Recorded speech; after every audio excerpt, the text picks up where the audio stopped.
session. I think this is for emergency medicine trainees, or I don't know. I'm not so sure whether it's for all the DNB trainees or just for emergency medicine trainees. But I thank Dr. Murlidhar and Dr. Srinath, Dr. Alman for including me into this program. I must say that I'm here to learn from Dr. Murlidhar. He's a wealth of information on proteomics and biomarkers in AKI. He has got a huge body of experience, practical experience behind him. There's always a difference between talking from theory, reading from books, and sharing a personal experience. So my experience, or I have zero experience. My knowledge is all bookish knowledge, and I'm quite interested to hear from Dr. Murlidhar as to the pearls of wisdom he's going to share with us with regards to biomarkers in kidney injury. Over to you, sir. I don't want to stand in between you and the students. Thank you, Dr. Rammohan, but you were very kind to make those statements which you made in the last 2 minutes. I'm grateful to you for joining, and I'm also grateful to the ANBI, that is the Association of National Board Accredited Institutions, for this initiative. This is a ANBI initiative in basic sciences, especially with the applied aspects to be a part of the training program for the DNB students. It is for all the DNB specialties. These are some basic sciences lectures we conduct on a weekly basis on Tuesday from 3:30 to 4:30. And without wasting much time, I will go ahead with the topic. The topic is renal physiology as applicable to the clinical sciences as possible. In the next 40-45 minutes, I'll be dealing with the kidney functions. And as you know, as we are progressing in this century, there are epidemiological transitions. There'll be more of degenerative diseases, more of cancer, more of trauma, and kidney disease is going to be a prominent disease which we will be dealing with on a day-to-day basis. I'm just sharing my slides. I hope you can see them.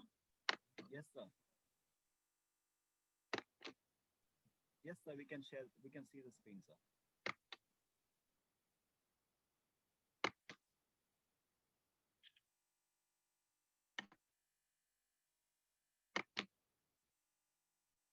So the topic will be covered in the following headings.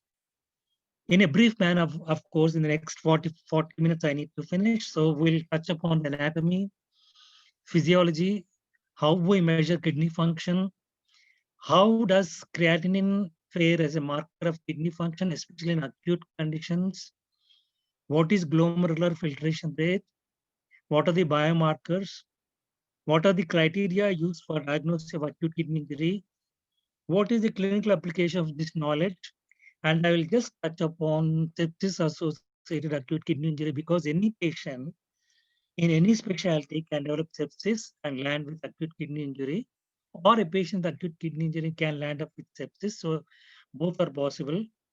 And what is the future which holds for us? And ultimately, I'll go on to the conclusions, and then we will take questions. And I'm happy to see Ramohan Bhatt.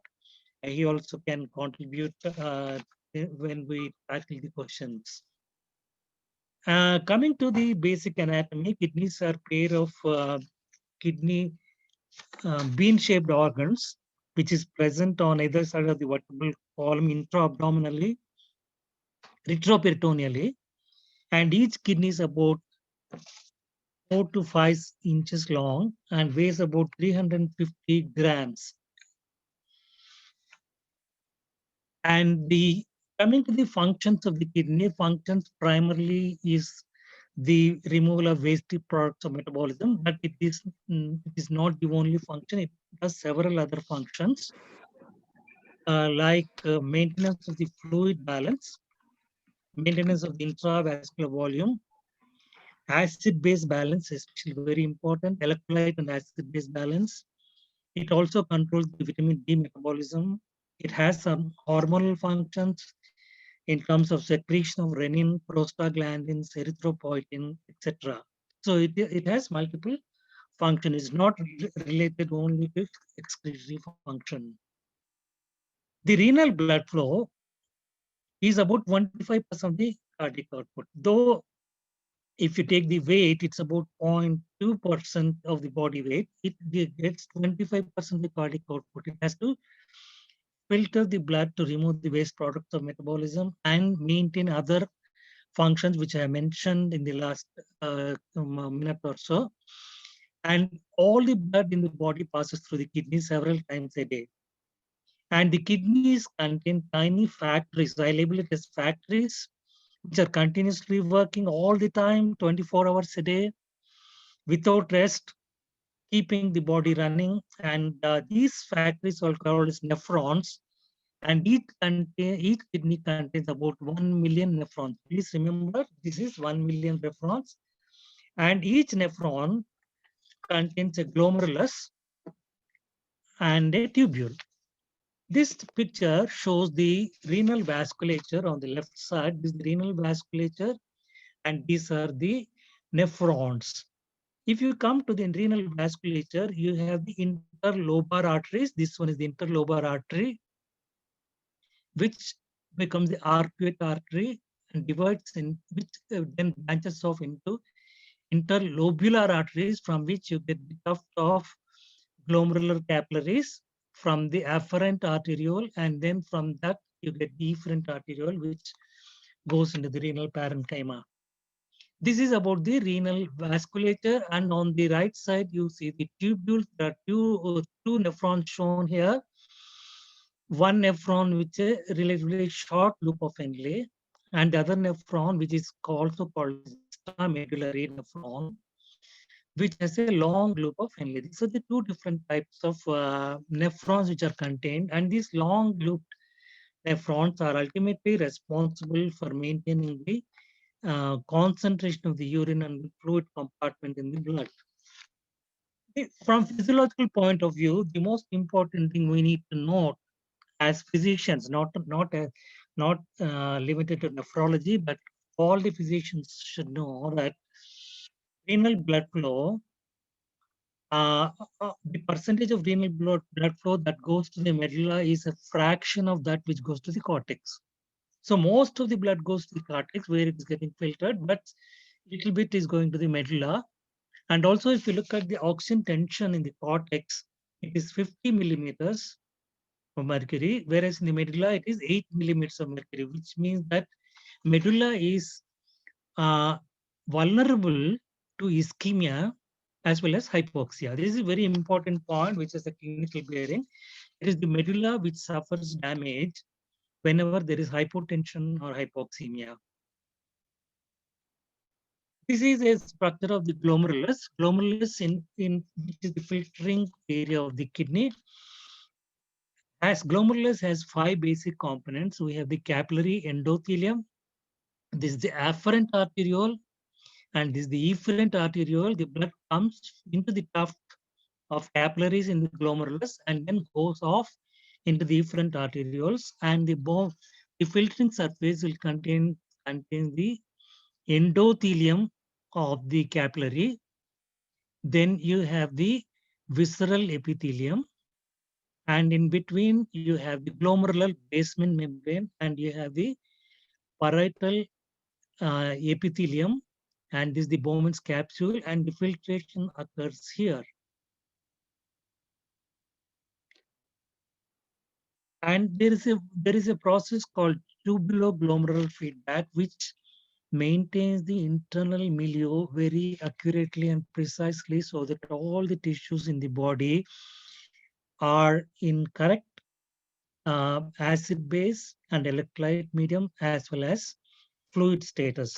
So for example, this tubuloglomerular feedback, if you look at this picture, you will see that when there is the glomerular filtration rate increases, the sodium concentration in the tubular fluid also increases, And this stimulates the macular densa in the juxtaglomerular apparatus, which I showed in the last slide, which secretes renin and increases the resistance of blood in the afferent arteriole and thus reduces the glomerular filtration rate. So this is a feedback mechanism. So whenever there is increase in the glomerular filtration rate, this mechanism acts to decrease the glomerular filtration by the osmotic and pressure sensors which are present in the juxtaglomerular apparatus. The reverse is also true. Whenever the glomerular filtration comes down, the sodium concentration in the tubule comes down, and this will dilate the afferent arteriole, and the renal blood flow is altered in such a manner that the glomerular filtration rate is maintained. The same thing applies about the arterial pressure. Whenever there is hypotension or the blood pressure is lower than usual, the glomerular filtration decreases. So there is less sodium in the juxtaglomerular apparatus, which reduces the resistance in the afferent arteriole, increasing the blood supply, and thus increasing glomerular hydrostatic pressure and maintaining the glomerular filtration rate. It's a feedback mechanism to maintain a constant volume in the system. This slide shows the structure function relations of the renal tubule. What is remarkable in this picture is that the proximal tubule, thick ascending limb, and the distal tubule are the most metabolically active components. Here, a lot of activity is going on as compared to other regions. And the filtration through the glomerulus occurs as a result of forces causing filtration by the glomerular capillaries. You have the net hydrostatic pressure of 10 millimeters, which is derived from the glomerular hydrostatic pressure, which is nothing but the difference between afferent arterial pressure minus the Bowman's capsular pressure minus the glomerular oncotic pressure. These are the two forces which are acting against filtration, and these forces are acting towards filtration. So the interplay of these two will influence the amount of urine which is formed as a result of the filtration. This slide shows the afferent and efferent arterial mechanisms. And whenever there is dilatation of the afferent arteriole, for example, which occurs with low doses of catecholamines, the afferent arteriole is dilated, but the efferent arteriole is constricted, the glomerular filtration is increased, and urine flow is maintained. But if we give high doses of catecholamines, even the afferent arteriole is constricted and the urine output decreases. And this slide shows the effect of change in the afferent arteriolar resistance or the efferent arterial resistance on the glomerular filtration rate. Here, the red curve shows the glomerular filtration rate, and the blue line shows the renal blood flow. And as the resistance in the efferent arterioles increases, the glomerular filtration goes up. This is easily understood. When you have constricted efferent arteriole, the glomerular filtration increases because there is resistance to the outflow of blood from the glomerular trough. But if there is afferent arterial resistance is increased, both the renal blood flow and the glomerular filtration decrease. And this is the mechanism of secretion and reabsorption which takes place in the tubule. So if you take an from, there are actually basically three functions. One is filtration, the other is secretion, the other one is reabsorption. Whatever is needed for the body is reabsorbed, and whatever is not really needed for the body is excreted. This again shows the importance of blood flow to the medulla versus as compared to cortex. In the medulla is having a lower PO2 as compared to the cortical areas where the PO2 is much greater, and the pressure, the blood flow also is greater in the cortex, and which makes the medulla vulnerable to ischemic insults. This slide shows the tubular concentration of urine. The solid arrow represents the active transport, whereas the broken arrows represent the movement of fluid or solute passively. And if you look at the osmotic concentration of the substances as you go from the proximal tubule to the collecting tubule, as long as the ratio is 1, which means that the urine concentration and the plasma concentration is similar, but most of those substances which are absorbed, reabsorbed, the concentration in the urine falls. The other important thing about the renal function is that we should know that there is what is called as auto-regulation of renal blood flow, which means that between mean arterial pressures of 80 to about 180, this is the renal blood flow on the vertical axis. This is the arterial pressure on the horizontal axis. In the vertical axis, we also represent the glomerular filtration rate. Between the mean arterial pressure about 60 to 70 to 80, depending upon a particular individual, I will let us think that it is 80 to 180 as is represented in this picture. Renal blood flow is maintained constant irrespective of change in the arterial blood pressure, whereas below 80 millimeters of mercury or above 180 millimeters of mercury, the renal blood flow becomes passive.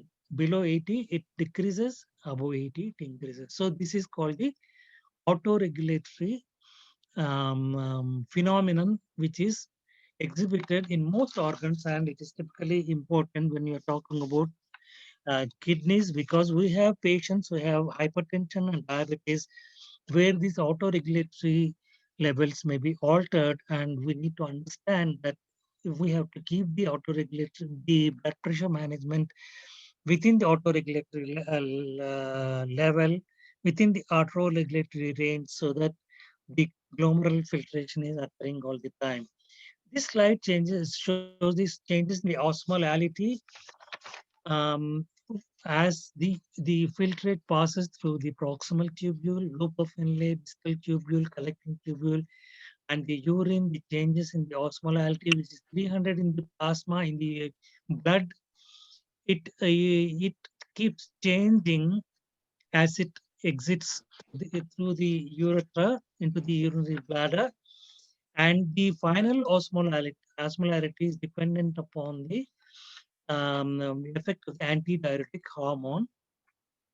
And we need to look into what are the how do you test renal function. This is basically about the physiology of kidneys. In a brief manner, what we have done is we have discussed the filtration and what is autoregulation, what are the changes in the osmolality and urine volume, etc. We discussed. Now we'll go to how to measure the kidney function.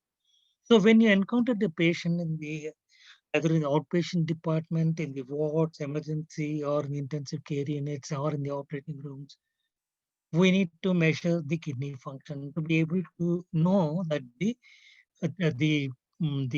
individual is going to do well.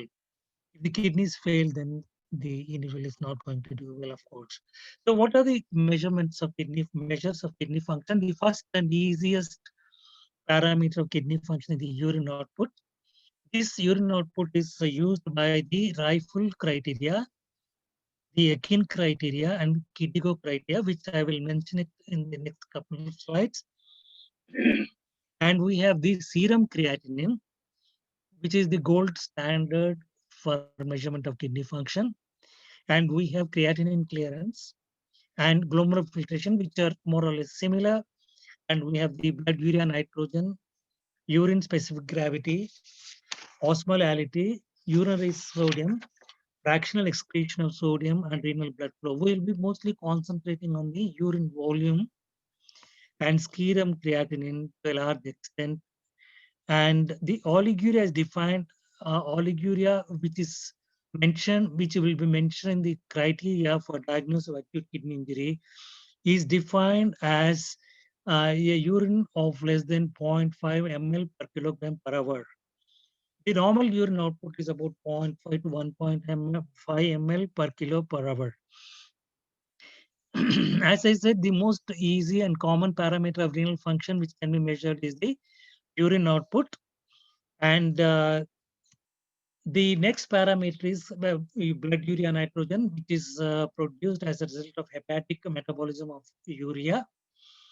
And it is reabsorbed by tubules, and hence it is not directly related to the glomerular filtration rate. Normal values range from 5 to 10 milligrams per deciliter, and the urea bun to serum creatinine ratio normally is 10.1, and increase to 20:1 or higher signifies pre-renal azotemia. Then creatinine is produced as a result of metabolism, endogenous product of creatine phosphate metabolism, and the production of creatinine is related to the muscle mass, physical activity, protein catabolism, protein intake, and catabolism.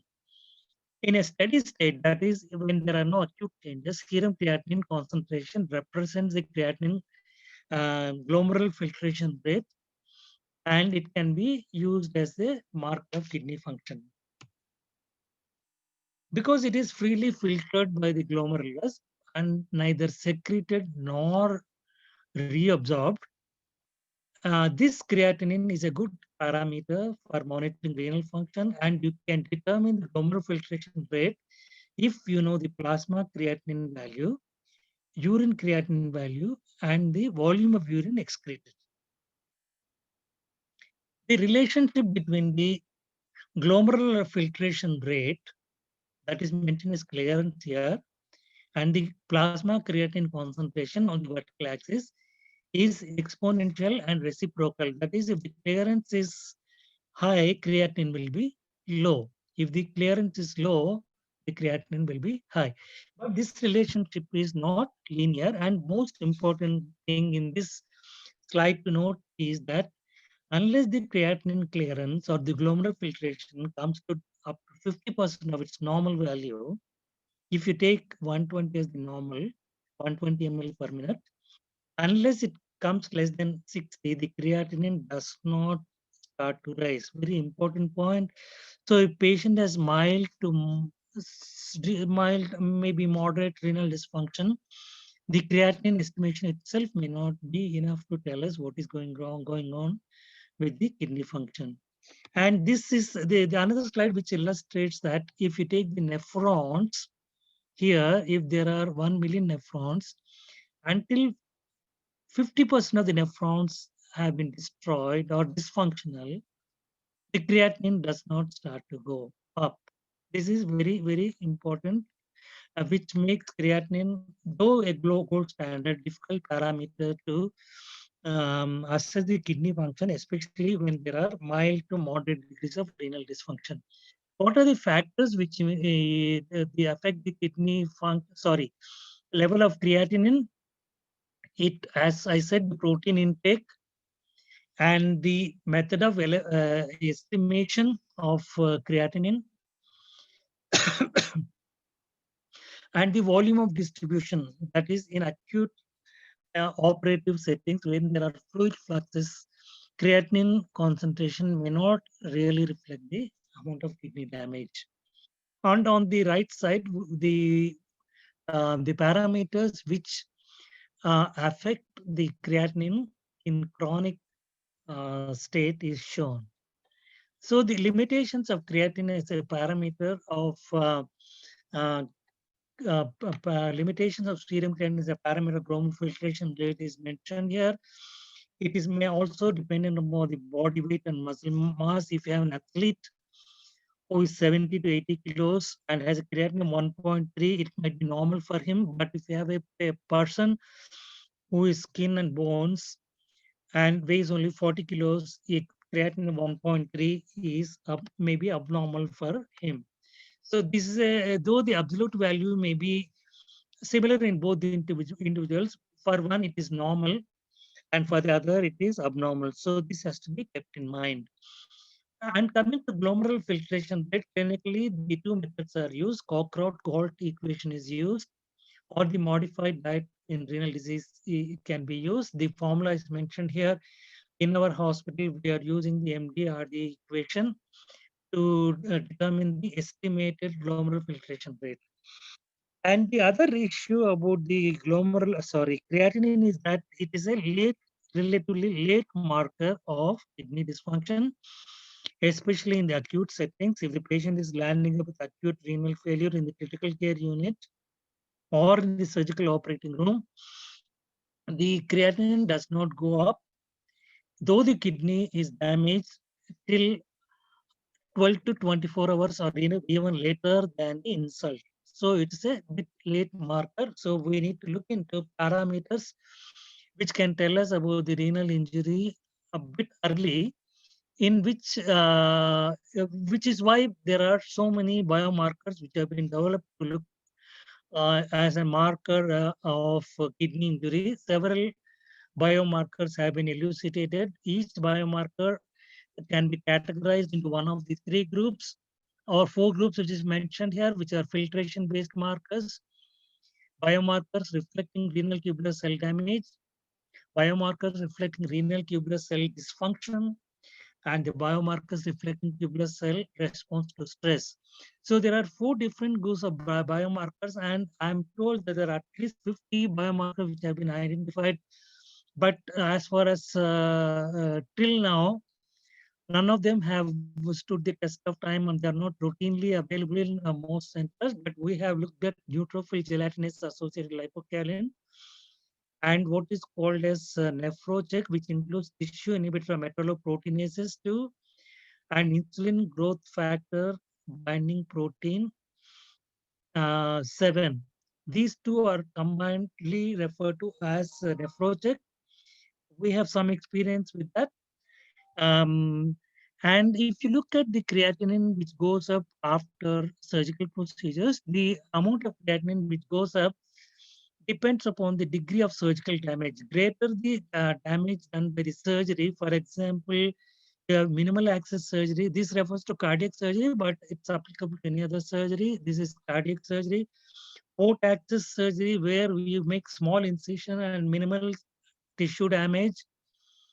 As this injury level increases, for example, you are done a double lung transplant or a heart transplant, the average peak values of creatinine in that particular subgroup of patients is is greater than the previous subgroup because the tissue damage is proportionally greater as you're going towards the right side of the slide. Here you have the uh, yellow triangles representing the average peak for 10 days. If we measure the serum creatinine for 10 days in a given subgroup and take the average peak for that subgroup, you only take the peak and make it average for each patient. That is represented in the yellow triangles, and the percentage of change is mentioned on the vertical axis. So as the severity of the surgical insult increases, the creatinine value also goes up.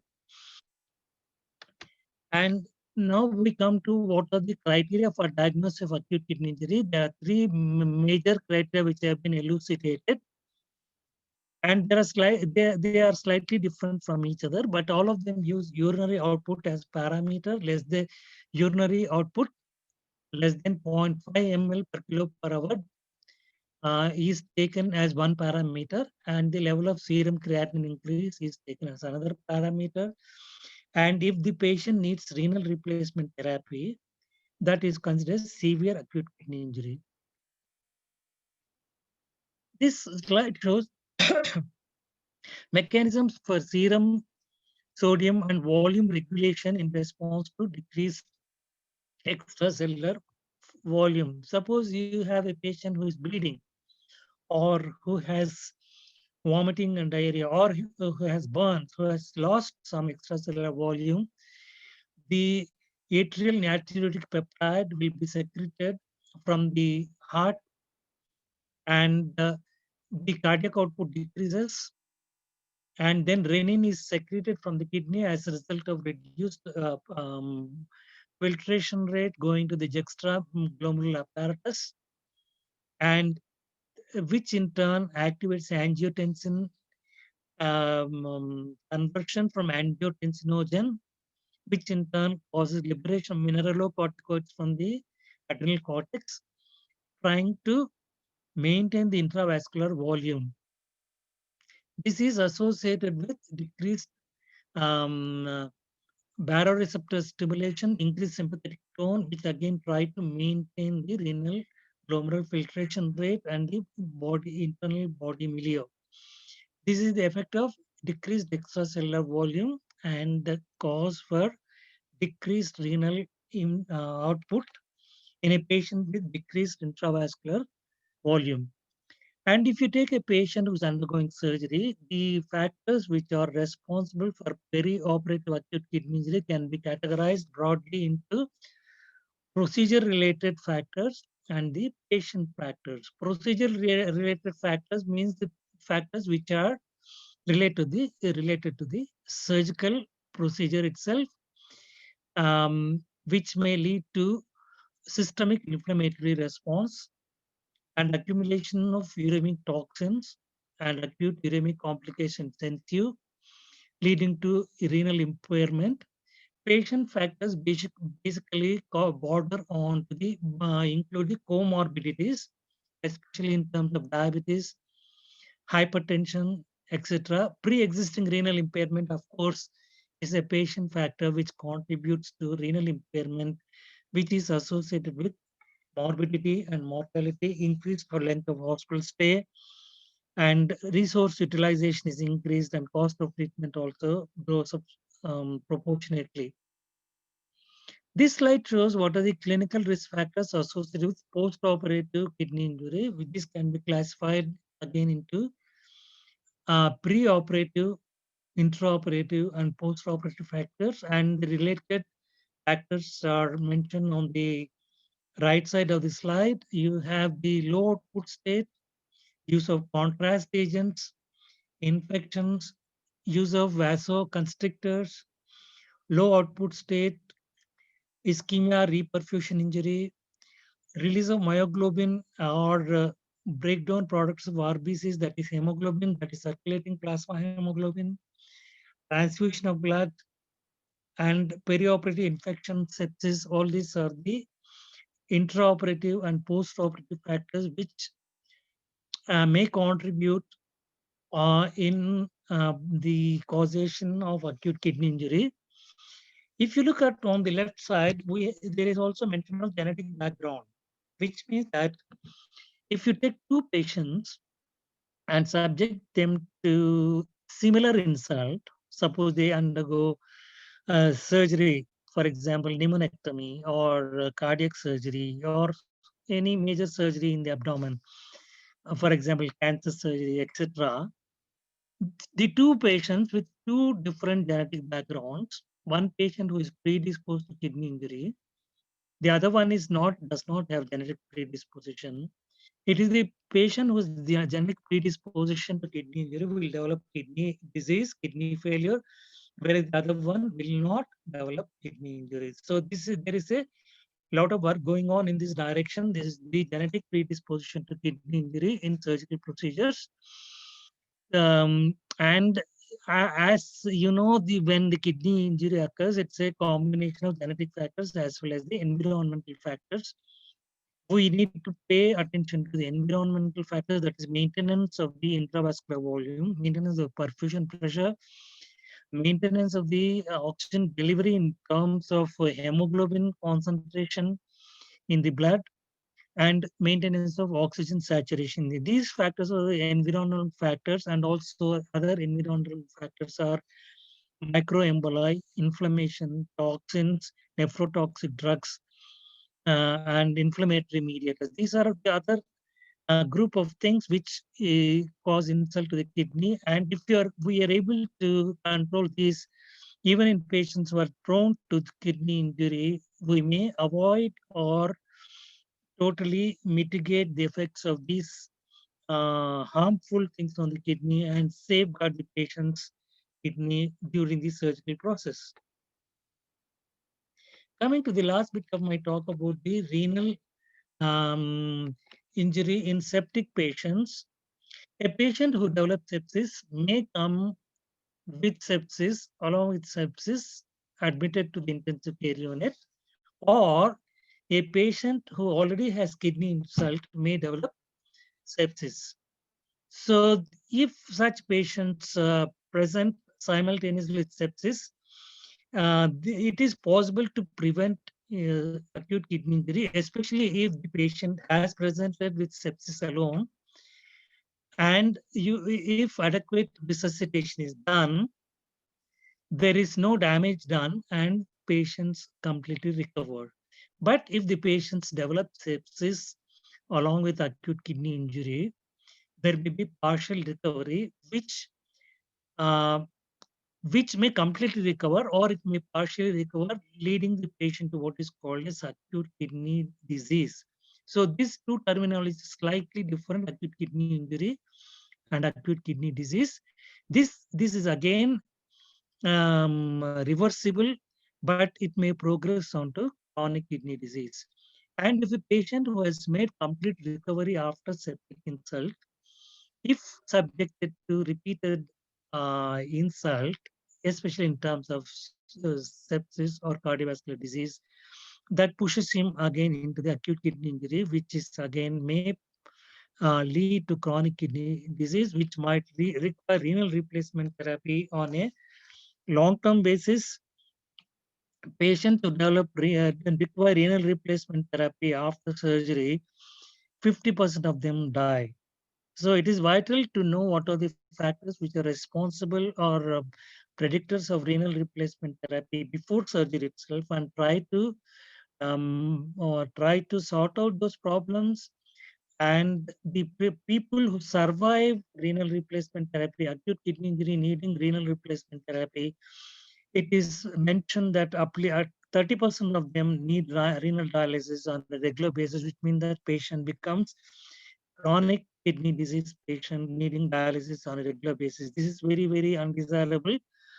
And that's why we need to concentrate on the maintenance of the kidney function.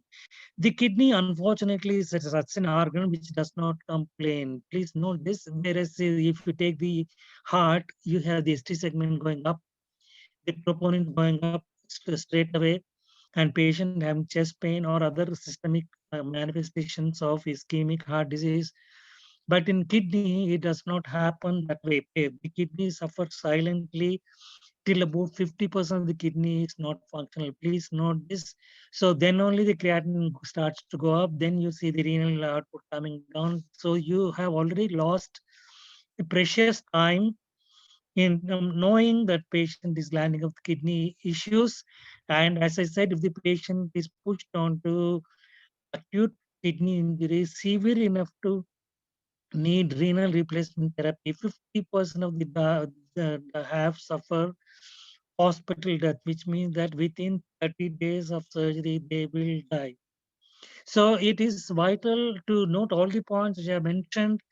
And this slide shows sepsis associated with acute kidney injury can occur in the absence of overt hemodynamic instability. Please again note the blood pressure may be normal, but because patient is having septic infection or patient is suffering from sepsis, there are some certain changes which are taking place in the glomerulus. There is afferent arterial constriction and continuous flow.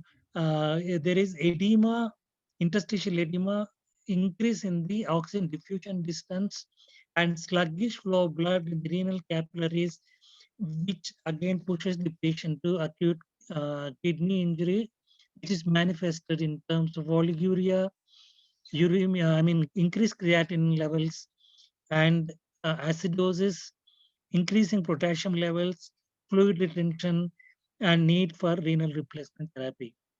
Some of the metabolic program which occurs in sepsis associated kidney injuries mentioned here.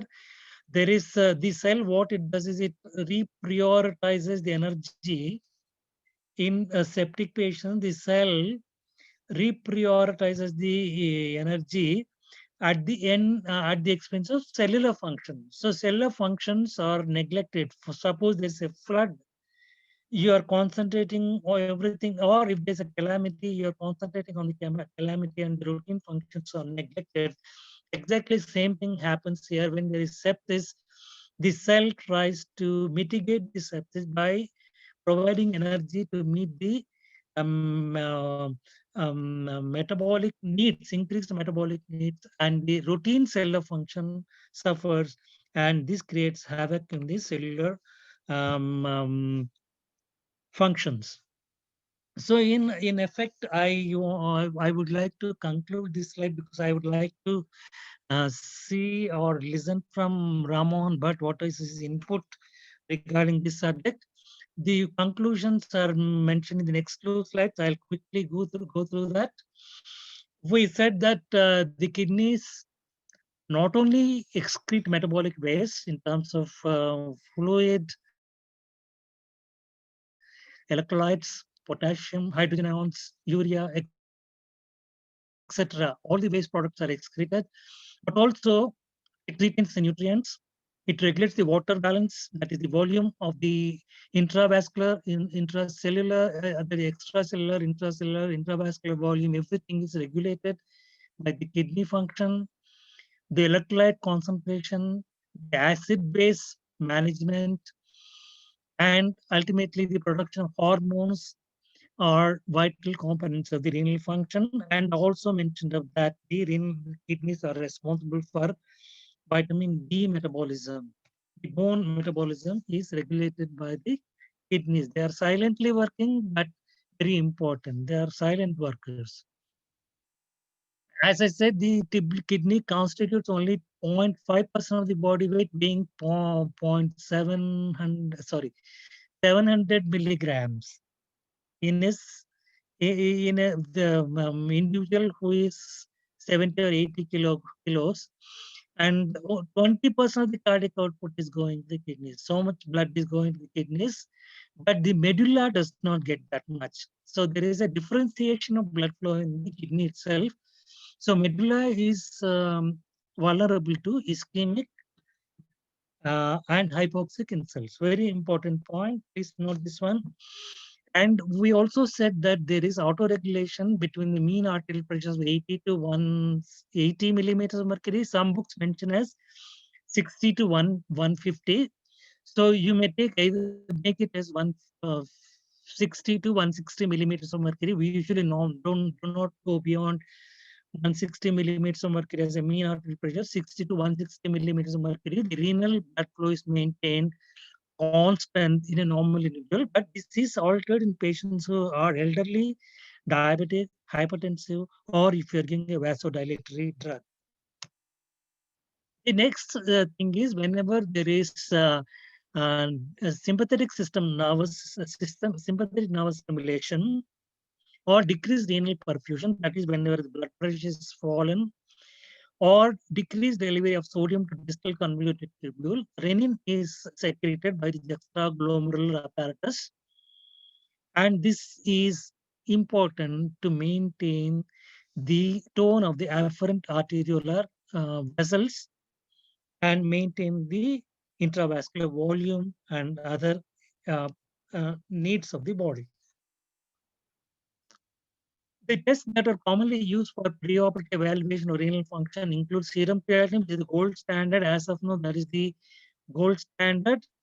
And we are waiting for biomarkers to be available in a routine clinical scenario, which can be used as early parameter to detect renal dysfunction deterioration.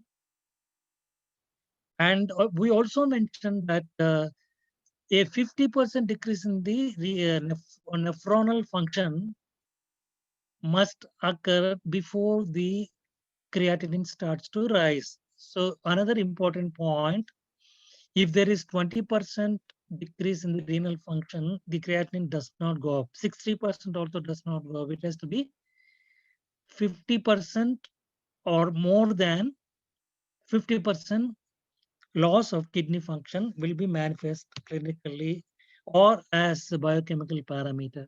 These biomarkers, there is a lot of interest in this region. We want to develop a biomarker which is early and easily measurable on the bedside as a point of care testing.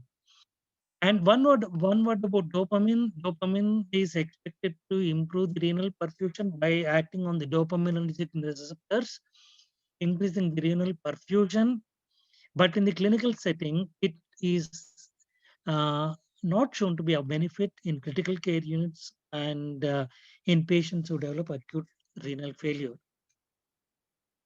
Pre-renal oliguria is indicative of decrease in renal blood flow, and most common causes, which include decrease in intravascular fluid volume and decrease in cardiac output. It can be volume depletion or a cardiac function problem. Ultimately, I'll just touch upon what is the future which holds for us in terms of kidney function in the clinical scenario. We might be able to identify patients or persons who have genetic predisposition to kidney disease and take precautions in such patients in a much more what do you call expeditious manner. And it is possible to identify patients at risk by having a scoring system before the patients are subjected to insults, like surgical insults, or in the intensive care unit, we may develop a scoring so that you can precisely predict before the onset of the injury or early in the process of injury. And we may be able to develop novel biomarkers which are not very expensive, available bedside, which tell us about the kidney injury occurring much earlier than what creatinine does. And we will be looking at preventive strategies. There have been some work done in this area, that is N-acetylcysteine, then sodium bicarbonate, and use of other drugs, but none of them have been translated as routine recommendations in the clinical settings. We are waiting for something really effective, which can work in all situations, be it gynecology, be it cardiac surgery, be it renal surgery, intra-abdominal surgery, thoracic surgery, or acute settings in critical care units. We want to know what are the preventive strategies, especially if you know that by scoring methods or by biomarkers or by genetic predisposition, how we can prevent renal injury. And we need a real-time glomerular filtration monitoring or real-time kidney perfusion monitoring. We should know what is happening at a given point of time. For example, if you take a pulse oximeter, or if you take a ECG for that matter, you know the heart rate at that particular point of time. You know the oxygen saturation with pulse oximetry at that particular point of time. Even if you take the blood gases, we are going to know the blood gases within 5 minutes because it's analyzed fairly quickly at the bedside. So we need such monitors which tell us about the glomerular filtration rate then and there, not after 12 hours, after 24 hours.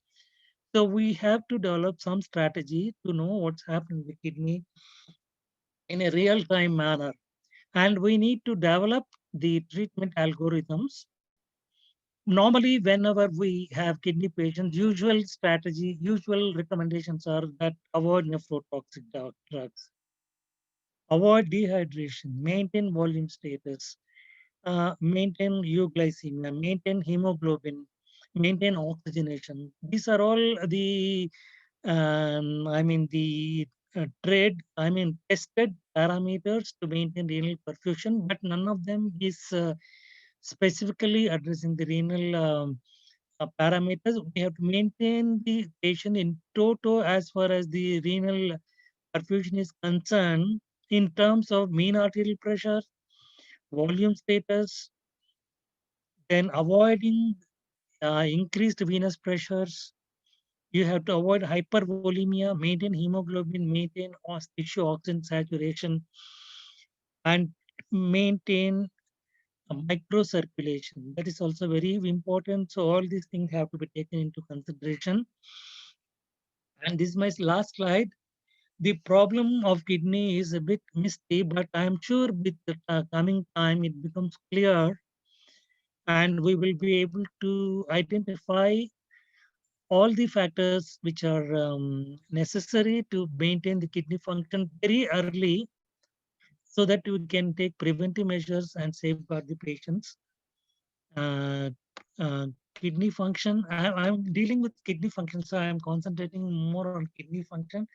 So this is my last slide, and thank you for your patient listening. And if there are any questions, I'll be happy to look at them.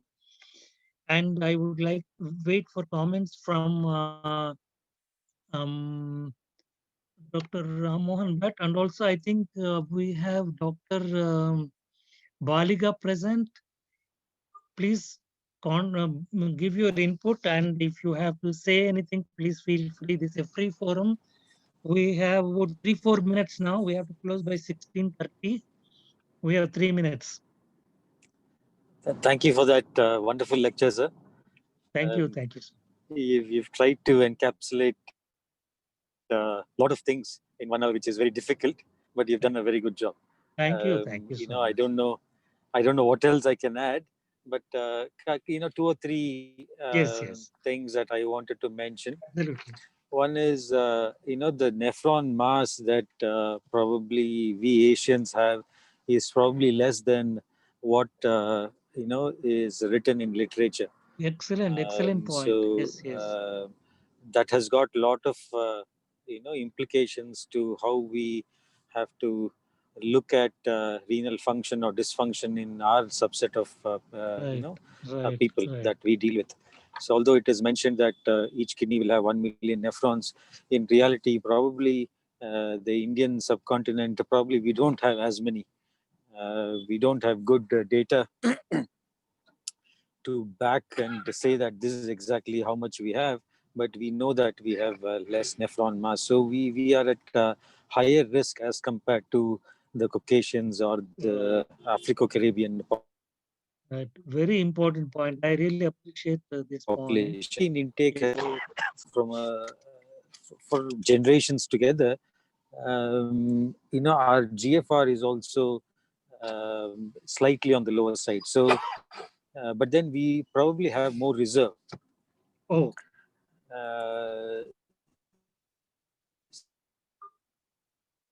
So yeah, so we have less nephron mass probably because less protein intake, and then we probably have a better nephron reserve.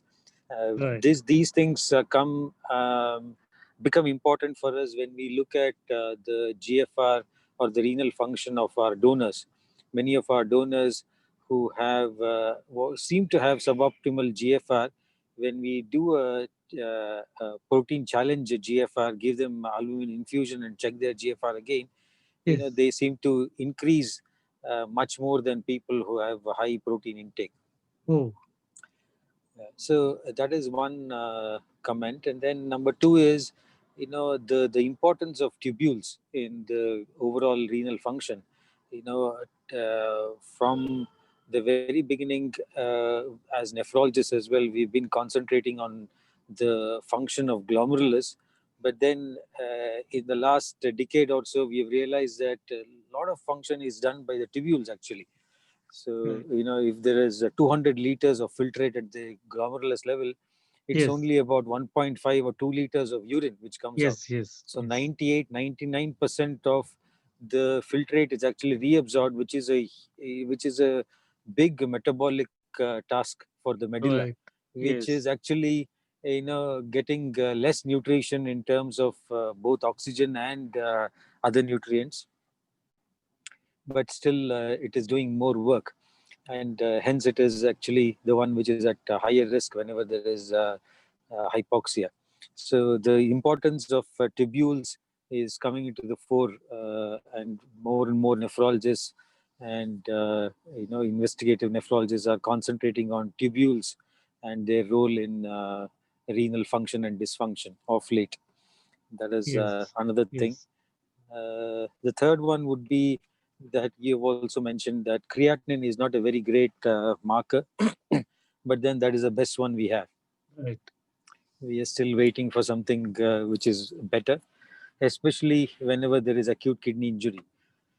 It even in chronic kidney disease, the relationship with the GFR is not linear. It is like Hmm. a L-shape curve, but in acute setting, it's even more unpredictable. So, but then that is the best we have. We cannot use the MDRD, EGFR in AKI either. So we Yes, cannot yes. say creatinine was 1.5 yesterday, so GFR was 35, and today it is 1.9. So the GFR has gone to 30 or 25. Yes, yes. So there are other statistical models to uh, uh, come out with the GFR whenever there is acute kidney injury, Right. that we have to keep in mind.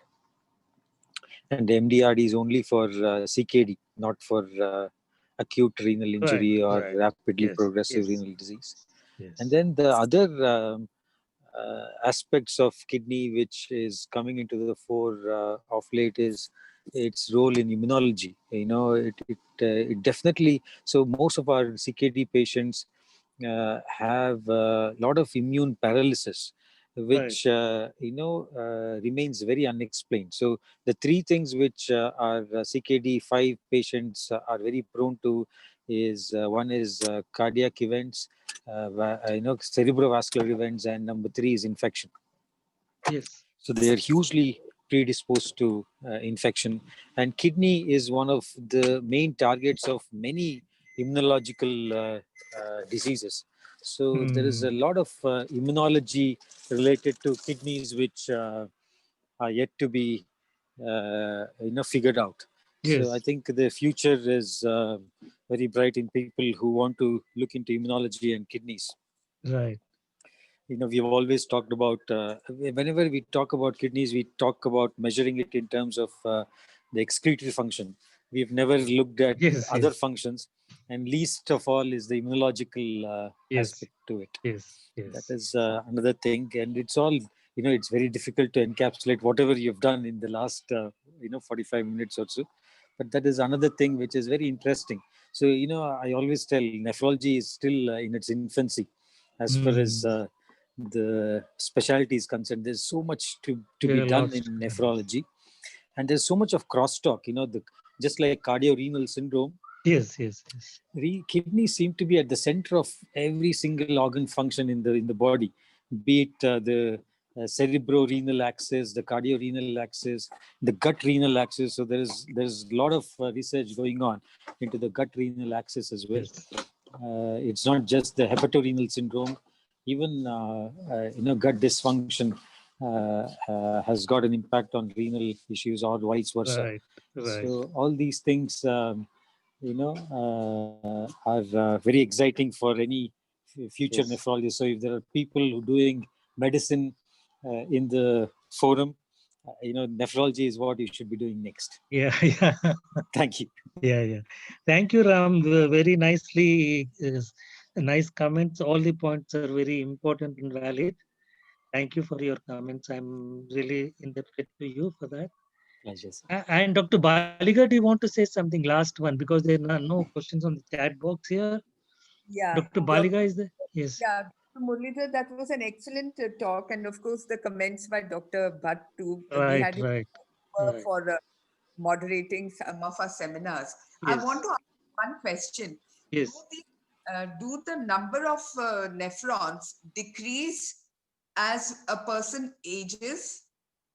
Because see, old people tolerate yes, hypertension due to, say, example, pneumonia or congestive cardiac failure. yes. uh, uh, I mean, they don't tolerate it as well as when you are young. So, do the nephrons decrease in number? Say, I don't know how, maybe they die or whatever. Is there some mechanism like that, or do they remain constant? You said some million. Yeah, 1 million nephrons per each kidney. Yeah, so, Regarding the influence of age, the nephrons become dysfunctional. oh, okay, Yeah, okay. yeah, yeah. So, Ram, that's do you have any idea on this? Yes, sir. So there is a reduction in nephron size, sorry, Right. numbers as we grow older. There is no okay. doubt about it. Okay. And that is accelerated by the presence of diabetes and hypertension. Right, right. So after the age of 35, all of us lose kidney function. In the first 10 years or so, it is probably at the rate of about 0.5 ml GFR wise, 0.5 ml per year. Right. And after that it's probably about 0.75, and then eventually 1 ml per year. So it on an average it averages out at about 1 ml per year after the age of 40, Oh. although the aging process starts at 35 for the kidneys and probably for every organ, I would have thought so. But it averages out at about 1 ml per year. So we say by about 80 years of age, people would have lost 50% of their kidney function. Yeah. That is normal aging process. But as you said, since the creatinine doesn't change even with the 50% drop in renal function, Yes. creatinine still remains at 1 or 1.2 or something like that, lesser than Yes. that. Yes. And as we grow older, the sarcolemma, low the thing as well, mass as well comes down. Yes. So as the muscle mass comes down, the creatine being burnt also comes down. As the creatine in amount of creatine being burnt comes down, the creatinine also comes down. So Yes. as we grow older, our basic metabolic rate comes down, our muscle mass comes down, our need to excrete as much waste also comes down. So the reduction in nephron mass is not very obvious. But Right. then its ability to take stress obviously goes down because Yes. the reserve goes down. Yes. Yes. For how long should there be hypoxemia? Say there is congestive cardiac failure due to whatever reason. For how long should there be hypoxemia, and how do you measure that hypoxemia in the kidney? I mean, is it equivalent to the SpO2 that you measure, or how is it? Very nice question. Very important question. The thing is, when we talk about oxygen demand supply balance, it is about oxygen delivery. I can often tell you that in extracorporeal circulation, oxygen delivery of 300 ml per kilo per minute is needed. And if it is less than that, there'll be ischemic changes. The longer the ischemic time, the greater is the insult. If you are able to mitigate the decrease in the oxygen saturation or oxygen tension quickly, it's all reversible. But if it is longer than some time, it will take long. It may affect the kidney for a longer time. Okay. This is important because Yeah, absolutely. people will be sitting at What you're saying is actually area under the, what is the duration of decrease and what is the degree of decrease. All the two factors are important. right. Greater the area under the curve, the greater will be the insult, and greater will be the time for recovery.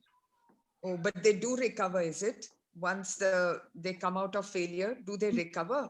Not really, depends. The material is vulnerable, so it even the little decrease may affect the kidney function from terms of medullary ischemia, Okay. and the duration is also important. Okay. But, Dr. Muralidhar, I thought the tubular dysfunction occurs first, followed by the cortical necrosis. Am I right? Yes. Yeah. Yes. So if there is tubular, dysfunction or necrosis, as they call, like it happens during antepartum hemorrhage or postpartum hemorrhage, then the recovery is usually much faster. But once they go into cortical necrosis, then the prognosis is very poor. Right. So in this hypoxemia, not due to hemorrhage, it's tubular part which starts, getting affected. Isn't that so? Yeah. And the creatinine also goes up, certainly. Yeah. And then it takes time to recover. That's what you're saying, is it? Ram, do you want to comment on this? Yeah. So, madam, there is a difference between relative, Sorry to ask, perfusion. but in old age, this is more important than in reproductive age, when hemorrhage is the commonest cause of kidney injury in pregnant ladies. But as one grows older, I mean, since I'm a senior citizen, I'm interested in this. Sorry about that. No, no That- problem. No problem. That's all right, man. Fine. All of us have to go through that. Don't worry. So, so there are multiple questions you've asked in one question, actually. Okay. So, Okay. first thing is, let me answer the one with regards to cortical necrosis. So, when there is injury, peri-operative injury, or injury around an episode of hypertension, like severe blood loss, which is non-partal. Somebody has a massive GI bleed or something, has a huge blood loss, or somebody has DNV and then the fluid is not replaced. So the hypertension, the period of hypertension they go through causes, relative hypoperfusion, relative hypoxemia, which is quite detrimental to the kidney. Mhm. So it goes through a period of, a lot of physiological changes and a period of reduced urine output, which is all to try and preserve the volume, the intravascular volume. If we are able to correct the changes in time, it doesn't lead to any anatomical changes. Okay. If we don't act in time and we don't correct the physiological changes, it will lead to permanent or semi-permanent damage to the kidney. Okay. That is different to certain drug-induced kidney injury and your peripartal cortical necrosis, where there are not only physiological changes, there are structural changes already. So there is a lot of endothelial dysfunction, endothelitis, causing microvascular thrombosis in your peripartal patient, which causes the cortical necrosis. So it is not the amount of blood that lady has lost.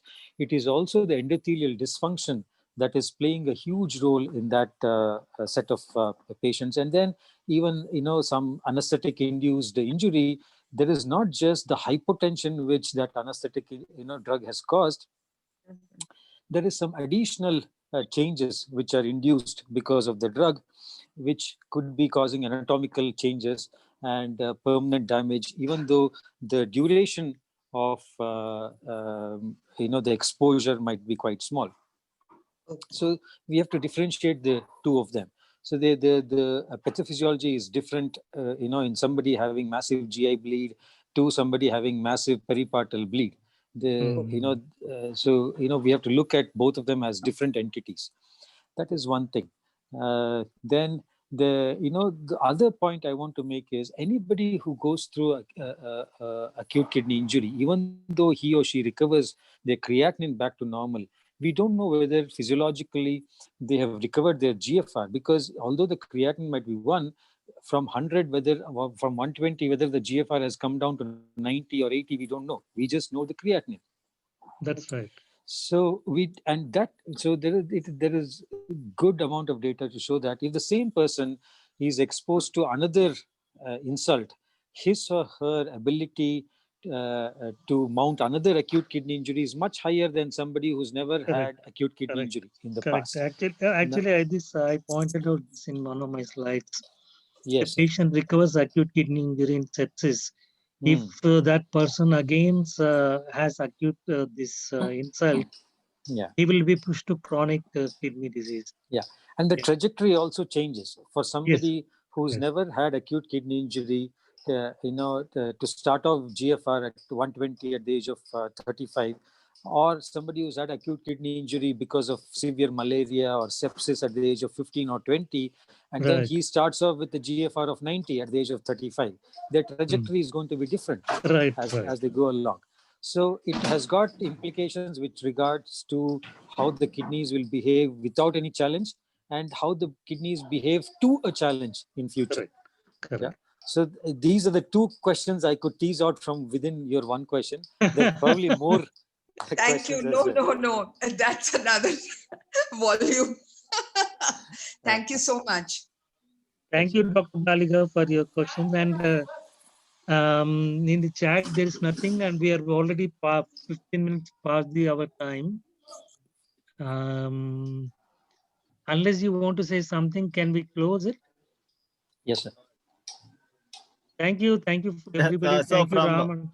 yes, from Association of National Board Accredited Institutions, we thank Dr. Ram Mohan Bhagat for the wonderful moderating session, and Dr. Muralidhar Kanchi, the academics for Narayana, who is the chief of academics at Narayana Health, for his wonderful session, sir. Thank you so much for your time, sir. Thank you very much. And Thank Dr. you, thank you. Shakuntala ma'am, thank you so much for your time as well. Okay, thank you. Yeah, thank you, Thanks for Shakuntala. all the participants. Anthony, I just wanted to request you one thing. Please ask the ANBI not to have any parallel programs, no, because there is some Sure, other sir, sure. program going on now.